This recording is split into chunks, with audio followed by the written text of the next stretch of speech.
chord charts that match the multitrack are now available on loopcommunity.com. Even better, they will automatically match and follow your custom arrangements inside of Prime if you use the Music Stand app by Worship Tools. Every band member can use the Music Stand app, and their chord charts will stay in sync with the tracks. Buy chord charts individually for $1.99 or get unlimited access for only $12 a month. Head to loopcommunity.com to try it today.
What's up, everybody, and welcome to Worship Fuel. My name is Matt McCoy. I'm the founder of loopcommunity.com and the host of the Worship Fuel show. And today I have a very special guest. I've got Corbin Phillips from Thrive Worship.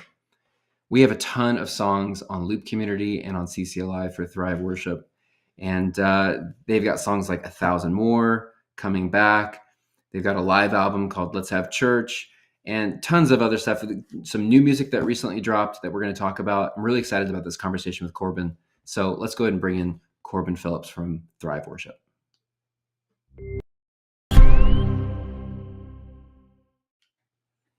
What's up, Corbin? Thanks for joining. Hey, how you doing, man? Yeah, good. Good to see you. So give us an introduction on just like, so you told me in the setup here that you're in California. Let's go back to like just like leading worship. Like, when did you start leading worship? How did that begin? Yeah, man, it's been a journey. It's been a long, season to get here. So I am what I call a little bit of a church rat at our church. I've been there since I was 8 years old and just integrated in every aspect of the ministry since I was a kid. And I started serving with the production team actually when I was 13, 14 years old in high school. And ended up, I would bring my guitar on Sundays, and sometimes they'd let me play acoustic and BGV. And then one weekend I showed up and the worship leader wasn't there. And so the youth pastor goes, "Hey, did you bring your guitar today?" And I was like, "Yeah, actually I did. I always bring it." He's like, "Okay, good. You're leading worship." Like, what? Yeah. Like right now? And so it's probably the story for a lot of people. But so I jumped up and started leading and ended up getting a little bit more involved from there. And then 12 years ago, something like that, got hired in our production department. I was mixing, doing lights, vacuuming stages, Windexing drum shields, and then started leading worship, started writing some songs. We ended up starting to have some conversations around what it would look like to release some of those songs under a name called Thrive Worship. And so we entered into that journey about 7 or 8 years ago, and that got us to where we are today. Awesome. What's the name of your church? Yeah, it's Bayside Church in Sacramento. Okay. And have you been at that same church your whole life? Been there my whole life. Yeah, since I was 8 years old. So. Oh, that's awesome. Good Are any of your parents involved in ministry there? Or? Yeah, my mom's been serving there ever since we went. So she's still ushers every single Sunday night, which is really fun. That's cool, man. That's awesome that you've been at the same church for so long. I think that's a rare thing. It's funny. I hear that a lot, and for me, I didn't know any different. Like, I'm just like, oh man, I thought everyone just kind of stayed at the church, but I understand why people hop around and do what they do. But I love our church, man. It's been awesome to be there. I've seen every season of it. I'm excited for the next season of it. Yeah, that is amazing. Well done for sticking it out at one church. Thanks. Because I think you really do start seeing the fruit too by staying longer. Like, I mean, there's people who know you've probably since you were 8 years old. Like, they know you so well, and you know them. I mean, you have real community there, which is pretty amazing. I think people don't stay at churches long enough to actually establish that community. One of my So, favorite things is I run into somebody who attends the church. They've been attending for 20 years, and I'm just walking around the courtyard, and they go, "Oh man, it's so cool! You're doing so great! Like I remember when you were a kid, just yeah, serving around the church. It's like, oh, that's really crazy that I've been here this long." yeah, that's awesome, man. So Thrive Worship released an album this summer, Yeah, yeah. Praises and Prayers. Tell us about it. Yeah, man, I'm so pumped on this project. So I'll just give you a little bit of background of how we got here. So 2020, 2021, a few of us were just praying, like, God, what do you want us to do? Like, what is this next season for Thrive? Even in our lives, like our families, we were just praying, like, God, what do you have for us? Which sounds trite, sounds cliche, but like we were genuinely chasing after like God's will in our life. And Mhm. all of us stumbled on the passage in Exodus 33 where you have Moses. Essentially, the Israelites are in the wilderness, and he says, I'm actually turning my back on you because you're stubborn and stiff-necked, and the only person he'll communicate to it with is Moses. So he Yeah. sends up the tent of meeting, and they start having conversation, and Moses gets down to this point where his intimate relationship with God is so close that he starts asking him some really like bold questions. At least when I read the text, it seems bold to me. Um, but in that conversation, God says like, okay, it's time to go to the promised land. And Moses' response is, well, if your spirit doesn't go before us, we're not going. And it's like, and he says it twice, actually, like God says he's going to send his spirit before them, his presence before them. And he says again, no, like, hey, you're not going, we're not going. And it really Mhm. made us have this conversation around like, what are we doing and where in our life are we not asking the presence to go before us, right? Yeah.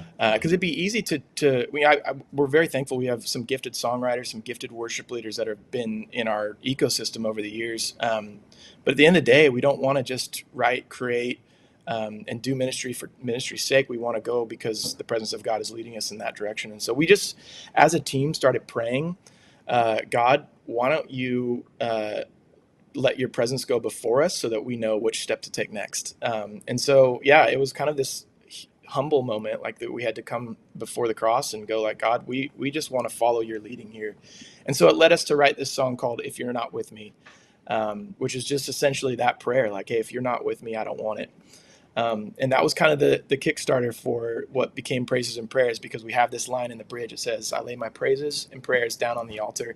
And that particular line, it comes from Revelation 4 and Revelation 5, which simply you have Revelation 4, the heavenly beings are saying the famous passage, holy, holy, holy is the Lord God Almighty.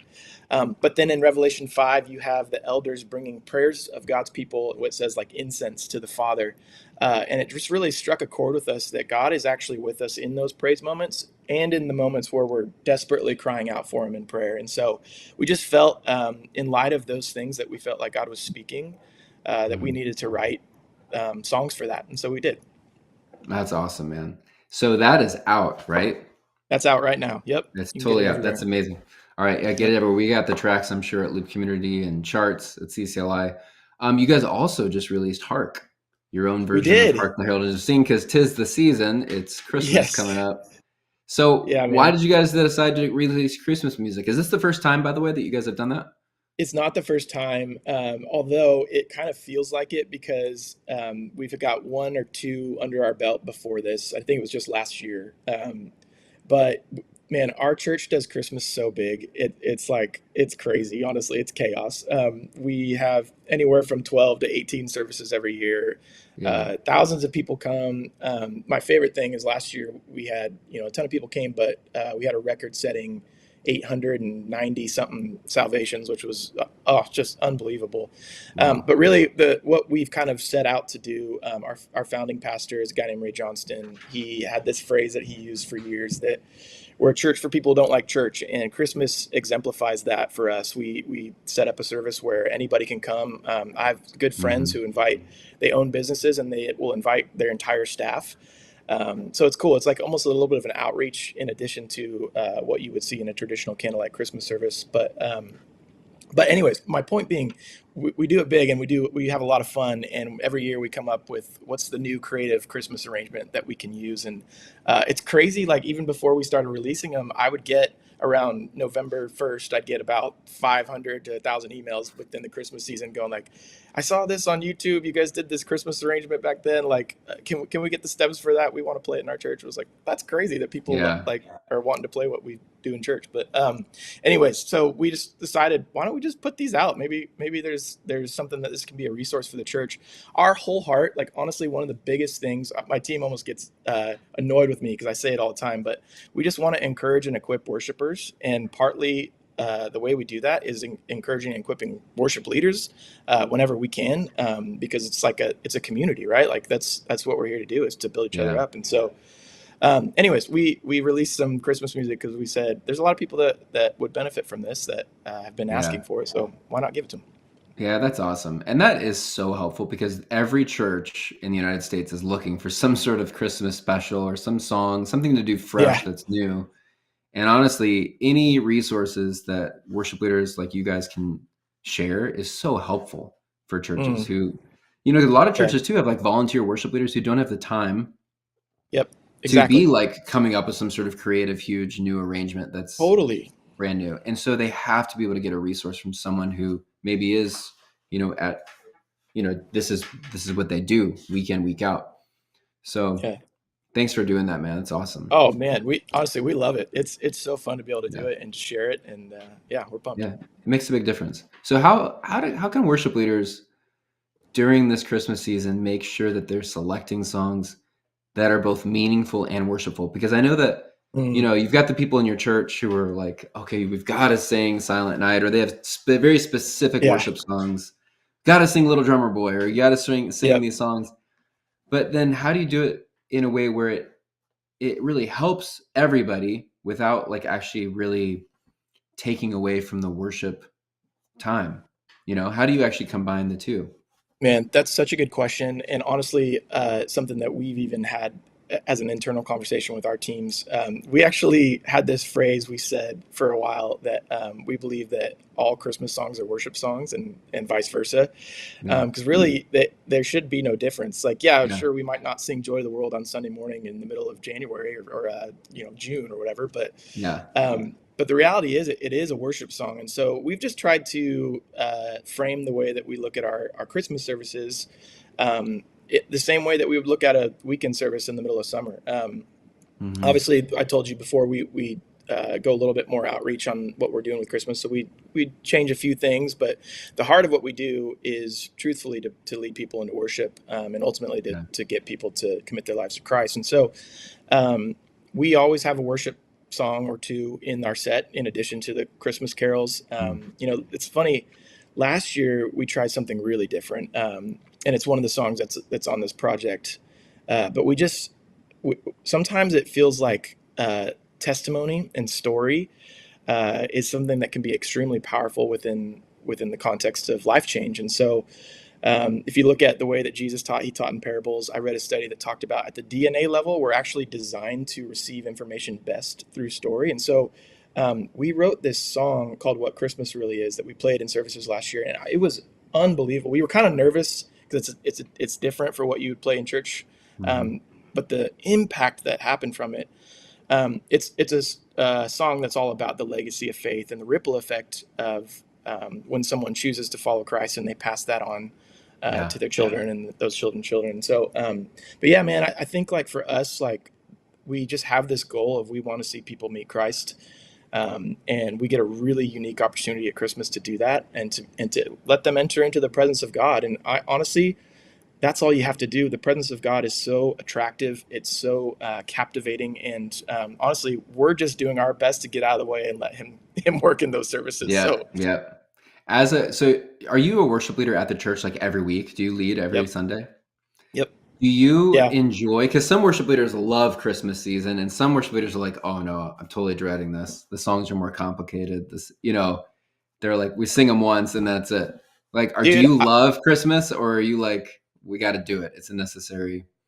So I can't remember who it was. Somebody just asked me to write an article on burnout at Christmas, just because I think, with how much we do and how long the Christmas season is, I thought or they thought maybe it'd be interesting for me to speak into. And so I said, for me, actually, just being really honest, I had many years where Christmas was a sour taste in my mouth. And truthfully, getting to the Mhm. end of the year, like I would get to Christmas Eve and go, thank God that's over. Like rather Yeah. than going, how cool that was. Right. And it was funny when I first got married, and I wasn't super negative about it. It makes it sound like I was Yeah. like super down on Christmas. But when I first got married, my wife challenged me on it. She goes, look, I think you need to redeem Christmas like for yourself. And so we did practical things like going Yeah. after like fun holiday things, or like Yeah. making hot chocolate, or doing whatever, shopping around the mall and grabbing a Yeah. latte. But then it was like, hey, what about the perspective that you have towards what's happening at church? And so Yeah. it led me to this conversation of shifting that. And honestly, man, now I get pumped. Like I would say over the last like 6 years of my life, 5, 6 years of my life, I just get so excited because now my paradigm is looking at the people at the end of the service who raise their hand and go, I'm going to follow Christ. So yeah, man, I think, especially, I'm sure there's like worship leaders that will hear this. Like, I just want to encourage anybody that maybe does feel the weight of Mhm. Christmas, or that Christmas has a sour taste in their mouth, or the burnout of Christmas. Like, man, uh, Yeah. it's so important to keep the perspective that we're here on earth to help people see Christ. And so that has shifted Mhm. everything for me, and I've been very grateful. Yeah, that's awesome. So what should the approach that worship leaders take to picking songs for Christmas services be different than when they're choosing songs for a regular service? Like, is there a different, are you thinking Yeah. about like, okay, well, people are bringing their family members, we need to be changing the songs for that, or what do you think? I think there's some wisdom in that. I think there's a couple thoughts that come to my mind immediately. Number one is you've got Paul, who very clearly says, "I'm going to be all things to all men." I don't think that means that you need to be a chameleon just to fit in with whatever the world's doing. But what I do think that means is that you do have to recognize that there's going to be a variety of people, a diversity of people who come into Christmas services, Yeah. and some of which only come maybe once a year. Some of which are probably there in a church for the first time. Maybe they made a wrong turn on the street and ended up in the parking lot, and it was so busy they couldn't get out. And so, Yeah. I think it is important to remember that this isn't going to be necessarily your Sunday morning weekend church attender. And so, there's wisdom to go like, okay, what is going to be something that again, thinking in outcomes, is going to give us the best opportunity Yeah. to present these people with the gospel, so that they can find themselves in the center of God's will by the end of the service. And so, Mhm. anyways, that Yeah. that would be my kind of more Yeah. philosophical approach for us. Like, that plays out in going, let's play some carols that are maybe a little bit more upbeat, Yeah.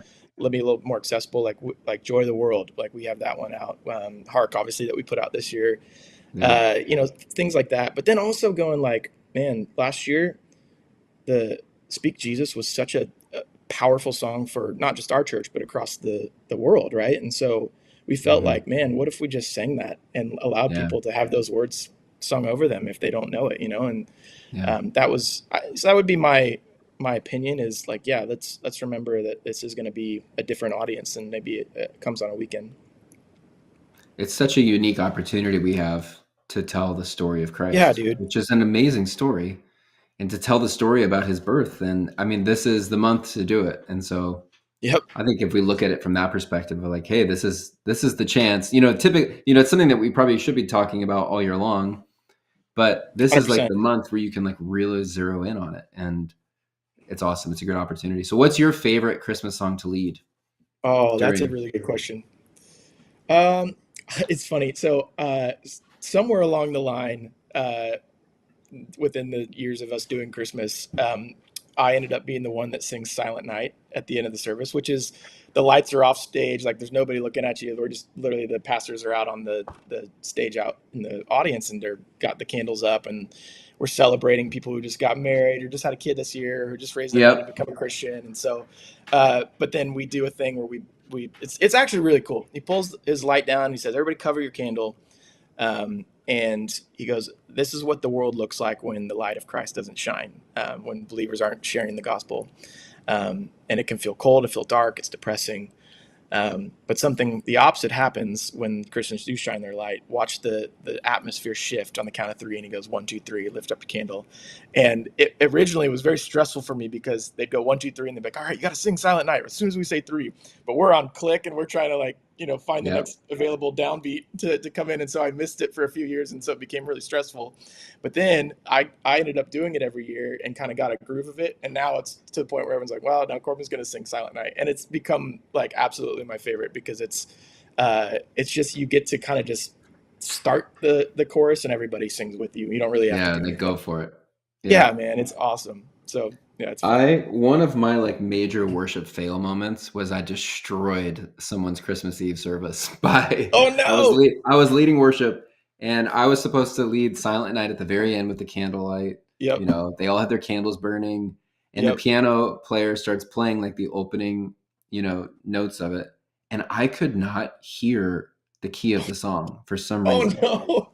And so I start singing it and in the totally wrong key.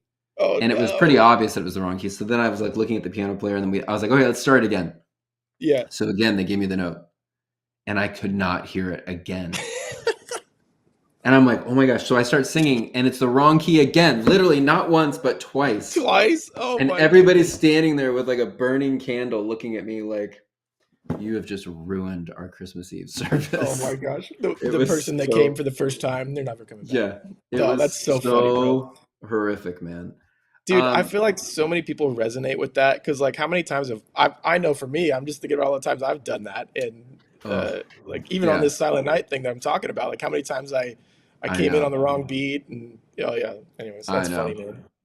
So, is there anything you want to just share with worship leaders, just in one final like sending, anything that like has just been on your heart recently for what you're seeing in church or what you're seeing Yeah. in the worship leader world? Anything you want to like just kind of impart to worship leaders?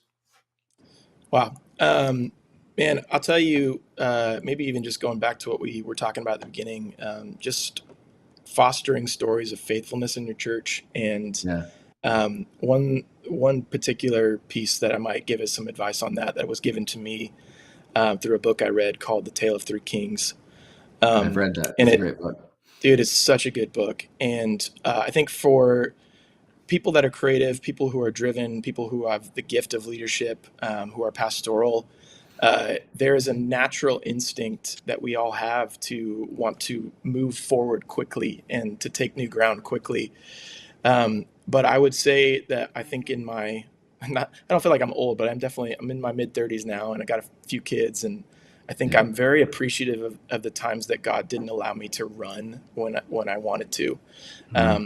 And if you go to that story, Tale of Three Kings, you've got the depiction of Saul, David, and Absalom, and Yeah. specifically the relationship with David and Saul. And uh, it a line that struck me is that David would have become Saul had Saul not been beaten out of him.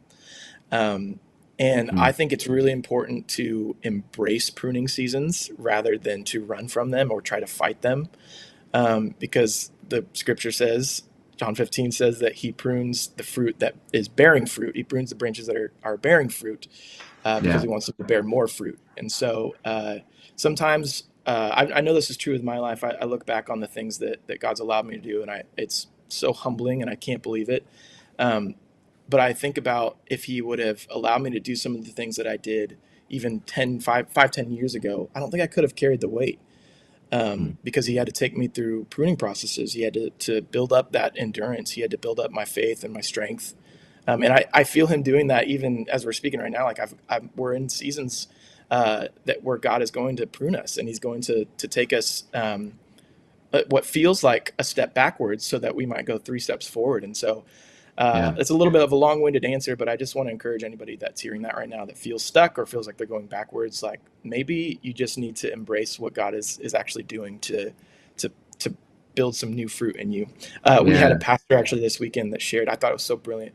They're talking about their kids, and they were planting a garden, and they planted like cauliflower and broccoli and like Yeah. vegetables like that. And the kids were like, "Oh, can't we plant anything that's like good?"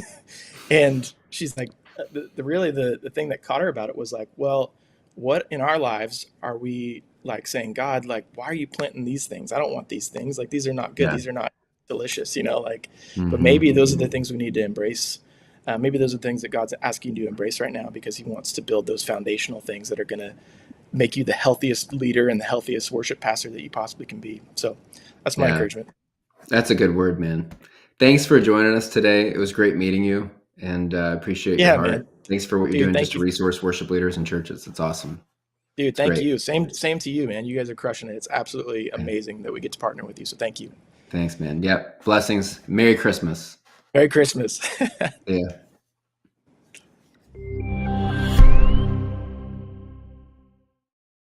All right, guys. Great interview with Corbin Phillips from Thrive Worship. Make sure you go check out their latest Christmas music, Hark, on Apple Music, Spotify, wherever you listen to music. I'm sure it's there.